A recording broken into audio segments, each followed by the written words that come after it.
اللہ سبحانہ و تعالیٰ نے قرآن کس لیے نازل کیا؟ یہ دنیا آباد کرنے کے لیے یا آخرت کو تسخیر کرنے کے لیے؟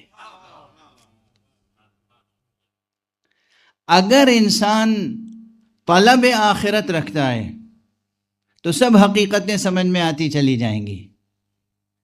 اللہ بھی سمجھ میں آئے گا، اللہ کے صفات بھی سمجھ میں آئیں گے، اللہ کے اسماء بھی سمجھ میں آئیں گے، نبی بھی سمجھ میں آئیں گے، نبوت کی شان سمجھ میں آئے گی، امامت کی شان سمجھ میں آئے گی، امامت کے تقاضے سمجھ میں آئیں گے، ان کے معجزات سمجھ میں آئیں گے، ان کے فضائل سمجھ میں آئیں گے، سب سمجھ میں آئیں گے اگر انسان میں آخرت طلبی ہے. اور اگر آخرت طلبی نہیں ہے تو چاہے وہ حفظ قرآن کر لے، چاہے وہ تمام حدیثوں کا حافظ ہو جائے، اس کے سامنے حقائق روشن نہیں ہوں گے. یاد رکھیے گا، حقائق روشن نہیں ہوں گے. کیونکہ قرآن مجید کس لیے یاد کر رہے ہیں؟ تاکہ قرآن سنا کہ اس کی اجرت حاصل کریں. قرآن کس لیے یاد کر رہے ہیں؟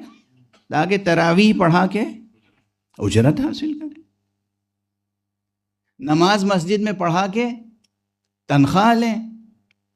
تو ہم و غم کیا ہے؟ طلب کیا ہے اندر؟ دل میں طلب کیا ہے؟ بھئی ایک شخص دوائیں بیچ کے دنیا کماتا ہے، ایک شخص دعائیں بیچ کے دنیا کماتا ہے.